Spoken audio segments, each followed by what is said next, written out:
अगर आप 39 के हैं ना, तो आज ही ओपन कर लें, क्योंकि अगले साल 2 साल के बाद आप ये अकाउंट ओपन नहीं कर सकते और आपको ये आगे फ्यूचर में हेल्प करेगा। हेलो दोस्तों, वेलकम टू द चैनल। मेरा नाम है मैनी और आज की वीडियो मैं स्पेशली उन लोगों के लिए डेडिकेट करने वाला हूँ जिन लोगों ने मुझे काफ़ी सारे क्वेश्चंस कमेंट्स में और इंस्टाग्राम पे पूछे हैं। तो उनमें से एक टॉपिक मैंने चूज़ किया है आज। आज मैं कोशिश करूंगा कि आपके जितने भी सवाल हैं उन सब का आंसर इस वीडियो में दे सकूं। I will try my best to answer those question. तो जैसे कि आपने ये वीडियो का टाइटल पढ़ ही लिया है, तो उन लोगों के लिए जो यूके में घर खरीदना चाह रहे हैं या आप जनरल इन्फॉर्मेशन के लिए वीडियो देख रहे हैं, ये वीडियो आप ही के लिए है। तो इस वीडियो के आखिर तक रहना, क्योंकि इस वीडियो के आखिर में मैं आपको बताऊंगा कुछ ऐसे टिप्स जो आपको बड़े ही ज़्यादा यूज़फुल रहेंगे in the process of buying a house, और ये आप ही के फ़ायदे में होगा। तो आज मैं बात करने वाला हूँ फर्स्ट होम स्कीम के बारे में, जो कि एक गवर्नमेंट फंडेड स्कीम है। सबसे पहले तो ये जान लेते हैं कि स्कीम है क्या।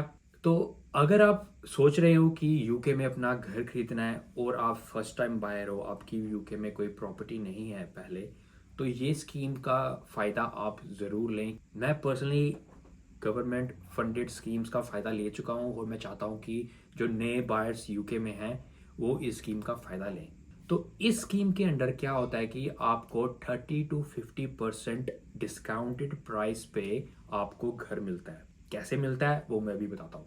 इसकी कुछ कंडीशंस हैं और कुछ रिक्वायरमेंट्स हैं जो कि आपको ध्यान रखनी है। And I am sure most of us जो हम बाहरली कंट्री से आते हैं यहाँ पर सेटल होने के लिए, उस कैटेगरी में काफ़ी एक बड़ा चंक जो होता है फॉल करता है। एटलीस्ट मैं तो फॉल करता था जब मैंने अपना पहला घर लिया था। तो आपको फिलहाल इतना आइडिया हो गया है कि इस स्कीम का नाम है फर्स्ट होम्स स्कीम।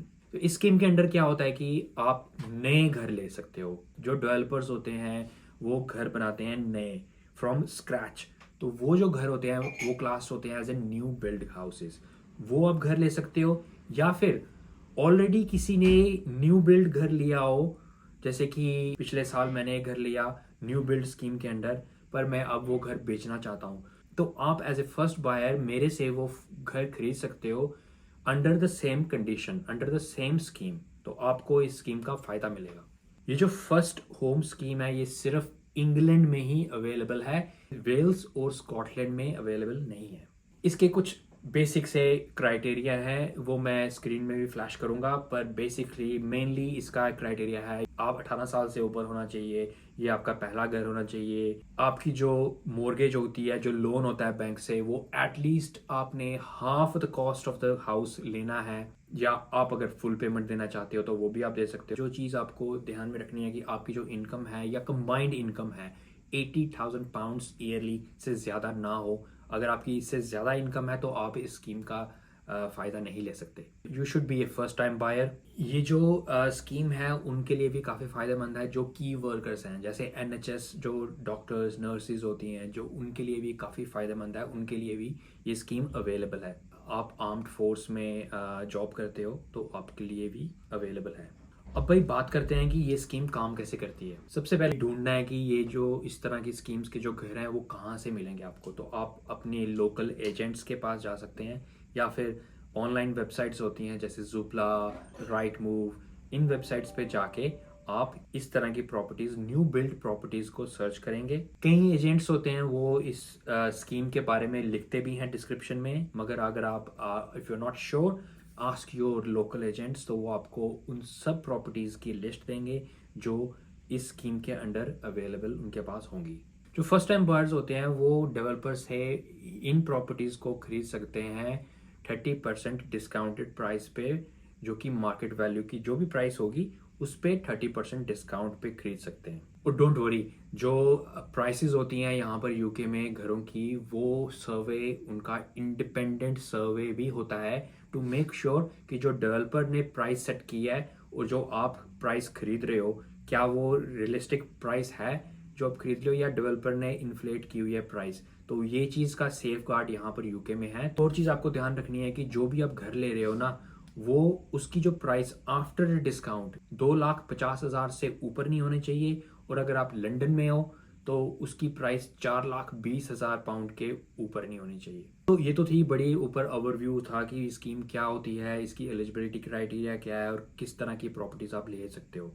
तो अब आपने अप्लाई कैसे करना है, ये इसका एक बड़ा सिंपल प्रोसेस है। जैसे कि मैं अपने पर्सनल एक्सपीरियंस में आपको बता रहा हूँ कि आपने सबसे पहला काम क्या करना है कि आपने जो प्रॉपर्टीज़ आपने ये सर्च करनी है, ऑनलाइन आप सर्च कर सकते हो या फिर अपने लोकल एजेंट्स के पास जा सकते हो या फिर डायरेक्टली आप डेवलपर के पास जा सकते हो। उनकी साइट में जाके प्रॉपर्टीज़ को विजिट करो, फिजिकली प्रॉपर्टी को देखो और फील करो कि यार क्या ये प्रॉपर्टी आपके लिए है, सूटेबल है। क्योंकि कभी कभी क्या होता है कि हम प्रॉपर्टीज़ के मतलब हम इतने ज़्यादा एक्साइटेड होते हैं प्रॉपर्टी लेने के टाइम पे कि हमें अपनी रिक्वायरमेंट का ही नहीं पता होता। तो कभी कभी हम क्या करते हैं, या फिर हम काफ़ी बड़ा घर ले लेते हैं या फिर हम काफ़ी छोटा घर ले लेते हैं। तो ये चीज़ आपके माइंड में पहले सबसे पहले ध्यान रखो कि आपने कितने बेडरूम का घर लेना है, किस एरिया में लेना है। वो चीज़ आप पहले अपना होमवर्क करोगे, उस एरिया में कौन कौन से नई डेवलपमेंट हो रही है उसके ऊपर सर्च करोगे और अपनी एक विजिट बुक करोगे उस डेवलपर के साथ। जाके उसको फ़ोन कर सकते हो या फिर आप उनके वॉक इन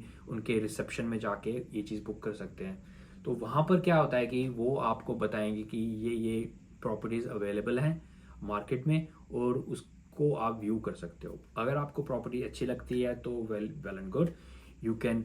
वहाँ पर क्या होता है कि आप बुकिंग के लिए आपको डिपॉजिट, छोटा सा डिपॉजिट देना पड़ता है। जो मेरे केस में, मैंने जब अपनी पहली प्रॉपर्टी बुक कराई थी तो मैंने 500 पाउंड्स डिपॉजिट दे के मैंने वो होल्ड करवा दी थी प्रॉपर्टी, 500 पाउंड डिपॉजिट दे के। लेकिन आपके केस में शायद ज़्यादा डिपॉजिट हो, लेकिन वो आप अपने एस्टेट एजेंट या फिर आप डेवलपर से बात करके वो डिसाइड कर सकते हैं। इससे पहले थोड़ा सा आपको होमवर्क भी करना पड़ता है कि आपको जो लोन आप अप्लाई कर रहे हैं वो आपने कहाँ से करना है। आपको अफोर्डेबिलिटी भी अपनी चेक करनी है before taking any of these steps. तो अपनी अफोर्डेबिलिटी भी चेक करनी है। कई अफोर्डेबिलिटी कैलकुलेटर्स होते हैं ऑनलाइन में, उसका भी एक लिंक मैं डिस्क्रिप्शन में नीचे डालूंगा। वहाँ जाके आप अपनी बेसिकली अपनी सैलरी, अपनी पार्टनर की सैलरी वो डालोगे, अपनी हाउस होल्ड इनकम डालोगे। वो आपको बता देगा कि आप मैक्सिमम कितनी प्रॉपर्टी, कितनी की वैल्यू की प्रॉपर्टी आप अफोर्ड कर सकते हो और जो आपको लोन मिल सकता है। तो वो चीज़ आप पहले चेक कर लें, उसके हिसाब से ही, उसी रेंज के हिसाब से ही आप प्रॉपर्टी सर्च करें। जब आप अपनी प्रॉपर्टी को फाइनल कर लोगे और अपना एक छोटा सा token money as a deposit developer को या फिर अपने एस्टेट एजेंट को दोगे, तो उस फॉर्म में, जो अपने फॉर्म भरना है उसमें आपकी सोलिसिटर की डिटेल भी होगी। तो आपके पास दो ऑप्शंस हैं, या फिर आप अपने सोलिसिटर प्राइवेटली हायर कर सकते हो या फिर आप अपने स्टेट एजेंट को कांटेक्ट करो या फिर डेवलपर को कांटेक्ट करो। They have all the list of solicitors. तो वो आपको सोलिसिटर की लिस्ट देंगे, आपको कोटेशन भी दे सकते हैं और वहाँ से आप बेस्ट ऑप्शन चूज़ करके उसको फाइनल कर सकते हो। तो वो डिटेल आपको अपने फॉर्म में भरनी पड़ती है और आपकी प्रोसेस फर्दर चलेगी। आप अपने सोलिसिटर्स इंडिपेंडेंटली भी सर्च कर सकते। लॉ सोसाइटी की वेबसाइट है, वो भी मैं लिंक या नीचे ये फ्लैश करूँगा, उस पर आप जाके अपने लोकल एरिया में अपना जो सोलिसिटर है उसको भी फाइंड आउट कर सकते हो।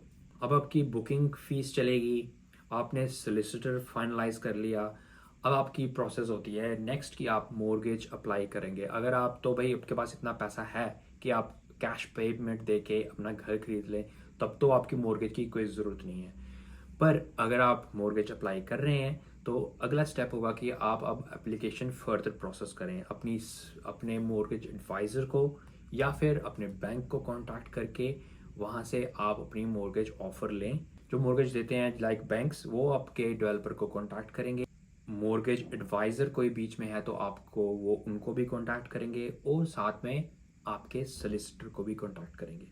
तो इस पूरी प्रोसेस में आपको सिर्फ इनिशिएट करनी है रिक्वेस्ट, और आपको वो हर डॉक्यूमेंट प्रोवाइड करना है जो आपके सोलिसिटर मांगेंगे या फिर आपके डेवलपर मांगेंगे। को फिजिकली बेसिकली आपको ऐसा कोई कि ऑफिस के चक्कर नहीं लगाने। मेरा पर्सनली जो एक्सपीरियंस है मॉर्गेज लेने का या फिर घर खरीदने का, वो बड़ा स्मूथ रह चुका है। मैं सिर्फ अपनी व्यूइंग करने के लिए गया था घर की, उसके अलावा मैंने ना ही सोलिसिटर के चक्कर लगाए, ना ही मैंने बैंक्स के चक्कर लगाए। सब कुछ फ़ोन पे और ऑनलाइन ईजिली स्मूथली हो जाता है। स्ट्रेसफुल होती है ये प्रोसेस क्योंकि you will be waiting for a decision कि भाई घर मिलेगा नहीं मिलेगा, मगर इसके अलावा एवरीथिंग इज़ वेरी स्मूथ। अच्छा, एक चीज़ मैं आपको बता दूं जो मैंने पर्सनली भी यूज़ किया था, लाइफ टाइम आयसा। ये जो चीज़ है, this is like a free money. 25% आपको फ्री मनी गवर्नमेंट देती है यहाँ पर। इस स्कीम के अंडर क्या है कि ये बेसिकली आपने बैंक में अपना अकाउंट खोलना है। मैंने पर्सनली स्किप्टन बिल्डिंग सोसाइटी में अपना लाइफ टाइम आयसा ओपन किया था। और इस स्कीम के अंडर क्या है कि आप एक साल में £4,000 डिपॉजिट कर सकते हैं और आपको government 25% of the deposit amount आपको एज ए रिवॉर्ड या आपको एज ए हेल्प करेगी। तो मतलब £4,000 अगर आपने एक साल में डिपॉजिट किया तो £1,000 बनता है फ्री का। तो आपका £5,000 बन गया, तो जो कि आपको बड़ा हेल्प होता है। तो मैंने क्या किया था, जब मैंने घर लेना था ना मैं पहला, तो मैंने अपने घर लेने से पहले ही 3-4 महीने पहले ही ये अकाउंट ओपन किया था। और जब मैंने मेरा घर लेने का श्योरिटी हो गई थी, मैंने घर लेना है, तो मैंने क्या किया, £4,000 मैंने उस अकाउंट में डिपॉजिट कर दिया था। और मैंने अपने मेक श्योर किया था, जब मैंने मोर्गेज अप्लाई करनी थी तो 1 महीने पहले ही मैंने वो डिपॉजिट अपने अकाउंट में कर दिया था। तो जब मैंने मोर्गेज अप्लाई करनी थी तो मेरा वो £4,000 ऑलरेडी मेरे अकाउंट में था। और वो जो £1,000 का जो वो 1 महीने के बाद अकाउंट में आता है। तो मेरा जब तक मैंने मॉर्गेज अप्लाई करनी थी तब तक मेरा वो 4,000 5,000 कन्वर्ट हो गया था। मैंने जो एप्लीकेशन अप्लाई की थी तो वो मेरा £5,000 मेरा अपने डिपॉजिट मनी में गया था। तो ये मुझे काफ़ी हेल्प हो गया था, मतलब £1,000 फ्री का मुझे मिल गया था। तो ये चीज़ आप ज़रूर अवेल करना। इवन अगर आपका प्लान बन रहा है ना कि 3-4 साल के बाद मैंने घर लेना है, तो this is the right time. आप अभी अपना ये अकाउंट ओपन करो और आप हर महीने इसमें अकाउंट में पैसे डिपॉजिट कर सकते हो, या फिर आप वन टाइम £4,000 कर सकते हो। साल में 4,000 से ऊपर नहीं कर सकते, लेकिन आप इसको इंस्टॉलमेंट्स में भी कर सकते हो हर महीने। लेकिन £4,000 से ज़्यादा नहीं कर सकते। और लेट से आप 4 साल भी अगर आप £4,000 अपना डिपॉजिट करें तो आपका £16,000 तो आपका अपना पैसा हो गया, और साथ में £4,000 आपका जो गवर्नमेंट ऐड करेगी, दैट मीन्स आपका £20,000 हो गया, जो कि आपके डिपॉजिट के लिए हेल्प करेगा। लिमिटेशन है कि I think you have to be below 40 years of age at the time of opening the account. So अगर आप 39 के हैं ना तो आज ही ओपन कर लें, क्योंकि अगले साल 2 साल के बाद आप ये अकाउंट ओपन नहीं कर सकते और आपको ये आगे फ्यूचर में हेल्प करेगा। नेक्स्ट स्टेप बेसिकली क्या होता है कि अगर आपने मॉर्गेज अप्लाई की है तो आपका डिसीजन जो होगा वो आपको आपके बैंक या फिर आपके मॉर्गेज एडवाइजर आपको दे देगा।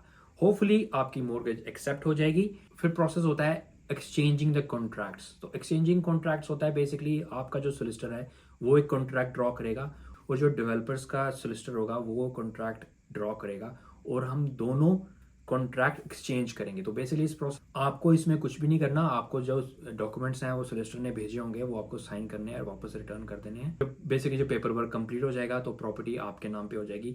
एक चीज़ और है यहाँ पर यूके में, जो प्रॉपर्टी है ना, सेल और परचेज एक ही दिन होती है। मतलब जिस दिन आपके अकाउंट से पैसे निकलेंगे या फिर जिस दिन आपके जो बैंक है वो पैसे डेवलपर को पे करेगा, उस दिन से आप उस घर के ओनर बन जाते हो। तो आइडली आपको जो की होती है वो भी उसी दिन मिल जाती है, यहाँ पर डिले नहीं होता। तो मेरे टाइम पे सुबह हमारी पेमेंट्स उनके जो डेवलपर्स को उनको पेमेंट हुई थी और उसी दिन दोपहर को हमें की मिल गई थी। आई नो ये बोलने में 5-10 मिनट की वीडियो है और इसमें काफ़ी क्विक प्रोसेस मैंने बताया है, लेकिन from beginning to end process should be very smooth. और आपको सिर्फ एक चीज़, मैंने पर्सनली एक चीज़ फील किया है कि इसमें स्ट्रेसफुल होता है कि जब आप प्रॉपर्टी देख रहे होते हो, सर्च कर रहे होते हो, ये प्रोसेस काफ़ी पेनफुल होता है, क्योंकि आप इतनी ज़्यादा प्रॉपर्टीज़ विजिट करते हो, देखते हो, आप बोलते हो यार ये भी लूँ, आपको डिसाइड नहीं होता कि कौन सा एरिया अच्छा है, किस एरिया में हमें रहना चाहिए। वो चीज़ आपकी जो प्रोसेस है, अगर आपके पास वो चीज़ स्मूथ और आपके दिमाग में वो चीज़ क्लियर है कि आपने किस किस एरिया में प्रॉपर्टी लेनी है, क्या आपकी प्रॉपर्टी की रेंज होनी चाहिए, तो वो आई थिंक वो आपको काफ़ी हेल्प करेगा प्रॉपर्टी को सर्च करने में और आपके प्रॉपर्टीज़ की लिस्ट को शॉर्ट लिस्ट करने में। दूसरी चीज़ पेनफुल होती है जब आपकी मॉर्गेज एप्लीकेशन इन प्रोसेस होती है, तो आप हमेशा एंग्जाइटी फील करते हो कि यार पता नहीं एक्सेप्ट होगी नहीं होगी। इसलिए I have few tips for you. अगर आप एप्लीकेशन से पहले यूज़ करोगे ना तो आई एम श्योर आपकी एप्लीकेशन एक्सेप्ट होगी। सबसे पहले अपना लाइफ टाइम आईसा ओपन करें, क्योंकि ये आपका 25% फ्री मनी है और मैं तो फ्री मनी को अपने हाथों से जाने नहीं दूंगा। इसलिए अगर आप घर लेना चाहते हो, आज ही आईसा ओपन करें। एक बैंक का लिंक भी डालूंगा जो कि मैं पर्सनली उस बैंकिंग में अपना लाइफ टाइम आईसा मैंने ओपन किया था। इट्स स्किप्टन बिल्डिंग सोसाइटी, उसका मैं लिंक भी नीचे फ्लैश करूंगा स्क्रीन में या फिर नीचे डिस्क्रिप्शन में भी डालूंगा। वहां पर आप जाके ज़रूर अपना लाइफ टाइम आईसा ओपन करें। और स्पेशली उन लोगों के लिए जो अभी टचिंग 40 होने वाले हैं, तो उनके लिए तो कर लो, क्योंकि 40 साल के हो गए ना तो फिर ये लाइफ टाइम आईसा आप ओपन नहीं कर सकते। दूसरी चीज़ है भाई, अपनी जो क्रेडिट फाइल है ना उसको मैनेज करना सीखो, क्योंकि आपको क्या है कि जब आप मॉर्गेज अप्लाई करोगे ना तो आपका क्रेडिट चेक होगा। क्रेडिट चेक होता है कि मतलब आपकी प्रीवियस हिस्ट्री देखते हैं, फाइनेंशियल हिस्ट्री देखते हैं कि आपने कितना क्रेडिट लिया हुआ है, आप अपनी पेमेंट्स ऑन टाइम कर रहे हो कि नहीं कर रहे। तो वो चीज़ ज़रूर चेक होती है। तो मेक श्योर करें कि 6 महीने पहले जब आपने लोन अप्लाई करना है ना, ये चीज़ें अपनी दिमाग में रखो कि 6 महीने पहले अपनी आउट गोइंग, जो फाइनेंस की आउट गोइंग है ना, उसको कट डाउन करें। जहाँ पर आपका एक्स्ट्रा एक्सपेंस है वहाँ पर कट डाउन करो, जहाँ पर आपकी एक्स्ट्रा पेमेंट्स जा रही है वहाँ पर कट डाउन करो। अपने जो क्रेडिट कार्ड्स हैं या फिर अपनी जो लोन्स, अदर पर्सनल लोन्स हैं, अगर आपके पास वो लाइबिलिटी है और आपके अकाउंट से पैसे वो निकल रहे हैं, तो मेक श्योर करो कि वो चीज़ पहले ख़त्म हो जाए, क्योंकि वो आपकी क्या करेगी, अफोर्डेबिलिटी कम कर देगी। लेट्स से आपका क्रेडिट कार्ड है, उसके उसके ऊपर £10,000 क्रेडिट कार्ड के ऊपर बैलेंस है, तो उस जो बैलेंस है वो आपकी अफोर्डेबिलिटी, लोन की अफोर्डेबिलिटी कम कर देगा। मेक श्योर करो कि वो चीज़ जो है ना वो आप पहले ही 6 महीने पहले एड्रेस कर लो, ताकि आपको लोन लेने में, मॉर्गेज लेने में कोई प्रॉब्लम ना हो। और तीसरी चीज़ है कि अगर आप आपकी वाइफ या हस्बैंड काम कर रहे हैं, तो मेरे ख्याल से इट मेक्स मोर सेंस कि आप कंबाइंड मॉर्गेज अप्लाई करो। उससे फ़ायदा क्या होता है कि आपकी अफोर्डेबिलिटी इंक्रीज हो जाती है, क्योंकि आप दोनों की इनकम जुड़ेगी। क्या पता आपकी जो पसंद का घर है थोड़ा सा महंगा हो, लेकिन एक बंदे की इनकम के साथ आप अफोर्डेबल ना हो सकें, इसलिए आप अपने वाइफ या हस्बैंड की इनकम को जोड़ के आप अप्लाई कर सकते हैं। To make process more smooth, आप या तो मोर्गेज एडवाइज़र को कॉन्टैक्ट कर सकते हो, वो आपका सारा लेग वर्क करेगा। हमने पर्सनली, जब मैंने अप्लाई किया था मॉर्गेज, तो मैंने मॉर्गेज एडवाइज़र के थ्रू गए थे और हमें बेसिकली उन्होंने क्या किया था, हमें वो list of all the offers, उस उनके पास डिफरेंट डिफरेंट बैंक्स होते हैं। क्योंकि अब क्या करते हो, अगर आप एक बैंक के पास जाते हो तो आपको एक बैंक जो होगा सिर्फ अपनी ही ऑफर्स देगा। मॉर्गेज एडवाइज़र क्या करता है, वो कंपेयर करेगा डिफरेंट लेंडर्स के साथ, वो कंपेयर करेगा और आपको सबसे बेस्ट जो इंटरेस्ट रेट वाला जो ऑफर होगी वो आपको बोलेगा कि ये आपको इस बैंक से इतने परसेंट की ऑफर आ रही है और इतने परसेंट की ऑफर दूसरे बैंक से आ रही है, तो आप चूज कर सकते हो। एक और चीज़ है कि कभी कभी क्या होता है, मॉर्गेज एडवाइजर के पास वो डील नहीं होती जो ऑनलाइन प्राइस कंपैरिजन वेबसाइट पे होती है। काफ़ी सारी प्राइस कंपैरिजन वेबसाइट्स होती हैं, मैं उसका भी लिंक भी नीचे डालूंगा। वहाँ जाके आप कंपेयर कर सकते हो कि कौन सी मॉर्गेज आपको किस रेट पे मिल सकती है, अपनी अफोर्डेबिलिटी। वहाँ पर पूरा एक कैलकुलेटर होता है, वहाँ पर अपनी डिटेल्स डालोगे तो आपको लिस्ट ऑफ लेंडर्स की लिस्ट आ जाएगी वहाँ पर। तो वहाँ पर भी जाके आप लेंडर्स को चूज़ कर सकते हो और मेक श्योर करो कि वो जो लेंडर है वो सूटेबल है, वेल रिप्यूटेड लेंडर होगा। ये सारे टिप्स के साथ आई होप आप अपना सपना पूरा कर सकें और अपना पहला घर इंग्लैंड में ले सकें। और एनी क्वेश्चंस रिगार्डिंग हाउस, मैं कोई मॉर्गेज एडवाइज़र या फिर फाइनेंशियल एडवाइज़र तो नहीं हूँ, लेकिन मैंने पहले जो हमने यहाँ पर घर लिए हुए हैं यूके में, उनके रिलेटेड जो मेरे एक्सपीरियंस मैंने गेन किए हैं इतने सालों से, उसके एक्सपीरियंस के हिसाब से मैं आपको कुछ कोशिश कर सकता हूँ कि मैं आपके क्वेश्चंस का आंसर दे सकूँ। और अगर आपको कोई भी डाउट है, कोई क्वेश्चन का आंसर आपको इस वीडियो में नहीं मिला, please ask me in the comment section. और आज के लिए इतना ही। आई होप ये आपको इन्फॉर्मेटिव वीडियो लगी होगी, और अगर लगी है तो like, share and subscribe please करें। Take care, bye bye, see you then.